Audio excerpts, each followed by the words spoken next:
안녕하세요. 개미들의 주식 영웅을 꿈꾸는 스톡히어로입니다. 오늘의 투자는 어떠셨나요? 오늘 양시장 지수부터 살펴보면 초반 출발은 양호한 듯 싶었지만 약간 눌러주는 보합으로 마감했는데 무난했지만 재미는 없었다 라고 할 수 있는 시장이었죠. 하지만 그래도 눈여겨볼 테마는 분명 있었습니다. 그럼 지금부터 살펴보겠습니다. 오늘도 많은 섹터들이 움직였습니다. 원전 쪽에서도 움직임이 있었고 물류나 풍력 쪽에서도 움직임이 활발했었는데 분명한 이슈가 있었고 또 이런 이슈들이 어떤 이슈가 있었는지 하나하나 파헤쳐 보도록 할 텐데요. 쓸데없이 어려운 단원의 용언에 집어치우고 딱 핵심만, 진짜 핵심만 뽑아서 빠르게 설명드릴게요. 먼저 원전 쪽부터 살펴보겠습니다. 얼마 전 사우디아라비아의 큰손이자 실세인 무함마드 빈 살만 왕세자가 방한을 했었죠. 이때 우리나라의 국방이나 무기체계에 대해 상당히 많이 알고 있었다라고 하면서 협력 의지를 강하게 보였습니다. 방산뿐 아니라 원전 쪽으로도 적극적인 요청을 하고 있다고 하는데요. 사우디는 원전 2기 건설을 추진 중으로 다음 달 한국, 러시아, 프랑스, 중국 등 각국의 의향서를 받을 예정이다 보니 이와 관련해서도 오늘 원전 쪽으로 수급이 많이 몰렸다고 할 수 있겠습니다. 뿐만 아니라 케냐와의 정상회담 일정도 체크해야 하는데요. 정상회담 일정은 23일인 내일입니다. 경제협력과 개발협력 등 이런 방안을 논의할 거라고 하는데 케냐도 원자력 발전소 건설을 앞두고 있고 그런 상황에서 우리나라를 방문했다. 자, 이런 거는 당연히 케냐 원전에 대해서도 관심을 가져야 하는 부분, 이런 부분도 다 체크하면서 이어서 원전 관련주들을 살펴보겠습니다.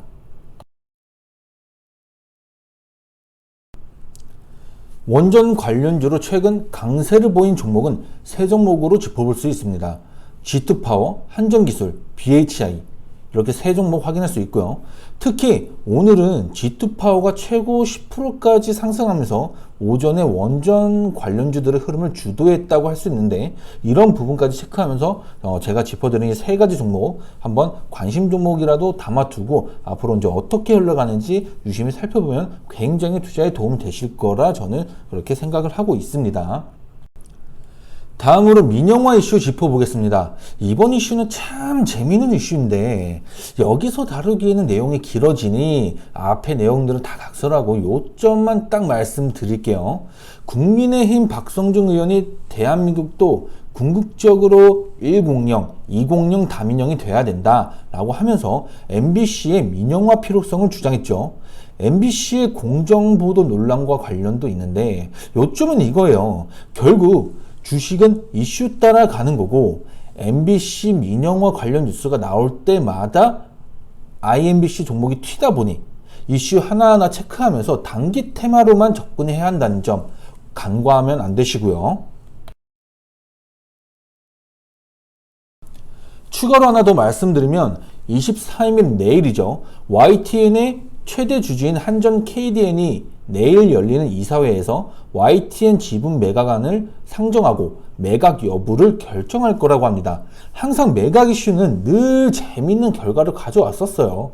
YTN 역시 이런 부분까지 체크하면서 참고해 두고 계시면 굉장히 좋을 것 같습니다. 다음으로 넘어가겠습니다.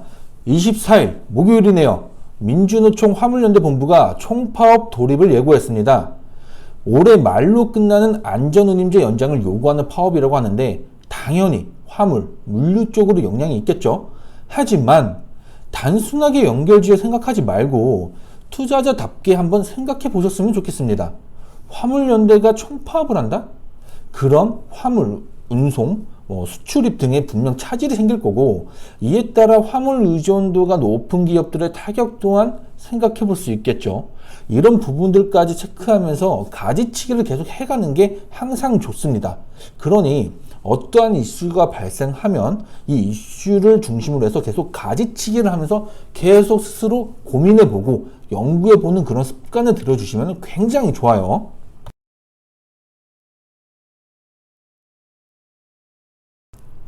아무튼 물류 관련주들 살펴보겠습니다. 물류 관련주들은 굉장히 많아요. 그 중에서 몇 가지 짚어보면 뭐 동방, KCTC, 태용로직스, 한솔로지스틱스, 한익스프레스 이 정도 짚어볼 수 있는데 물류 관련주는 동방을 중심으로 상승하는 것이 특징이죠. 그렇다 보니 동방과 같은 재료인 쿠팡과 엮여있는 KCTC 또한 함께 볼 필요 있겠고요. 다만 코로나 시기에도 물류에 차질이 생기면 항상 물류 관련주들이 굉장히 큰 상승률을 보였어요. 하지만 연속성 없이 윗꼬리를 달면서 단기 시세로만 끝났다는 점, 이런 부분을 생각하면 이번에 화물연대의 총파업 이슈 또한 중장기적인 모멘텀이라고 볼 수는 없습니다. 그러니 투자자분들, 투자를 하더라도 변동성은 꼭 주의해서 보셔야 한다는 점 꼭 명심해 주세요. 자, 이제 마지막입니다. 바로 풍력주인데 우선 베스타스에 대해 먼저 살펴보고 가겠습니다. 베스타스는 덴마크의 기업으로 나스닥 코펜하겐에 상장되어 있습니다. 오로지 풍력만 보고 달리는 기업으로 풍력 터빈 제조의 세계 1위 기업이죠. 오늘 산업통상자원부의 이창양 장관과 베스타스의 CEO인 헨릭 앤더슨의 만남이 있었고 국내 터빈 공장 설립 등 투자 협력 방안을 논의했다고 하는데 딱 느낌 오죠? 여기에 이집트의 육상 풍력단지 조성 계획도 긍정적으로 해석할 수 있습니다. 무려 11억 달러를 투자한다고 하는데 다시 한번 풍력 관련주들의 훈풍이 불 수 있길 기원하면서 관련주들 살펴보겠습니다.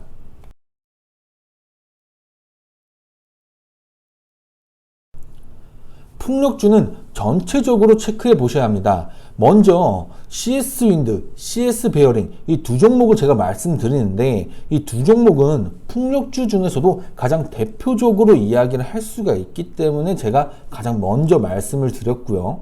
이외에도 세아제강지주, 동국 SNC, KPF 이런 주요 풍력 업체들도 수급이 있었기 때문에 어느 특정 종목만 골라서 보기보다는 전체적으로 체크를 해두시고 순간적으로 유입되는 수급의 움직임을 보면서 이 투자 방향을 잡으시는 게 가장 좋겠습니다.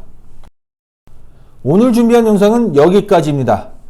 투자는 항상 기준점 없이 중구난방에 투자를 하는 것이 아니라 나만의 기준점을 세워놓고 그에 맞춰서 기계처럼 투자를 하는 것이 성공 투자와 가까워질 수 있습니다.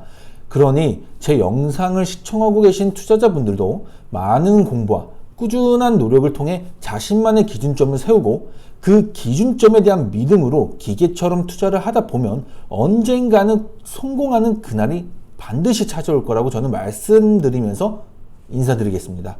지금까지 모든 개미들의 주식 영웅이 되고 싶은 스톡히어로였습니다. 구독과 좋아요 눌러주시고요. 주식 영웅이 되는 그날까지 함께 하겠습니다. 안녕.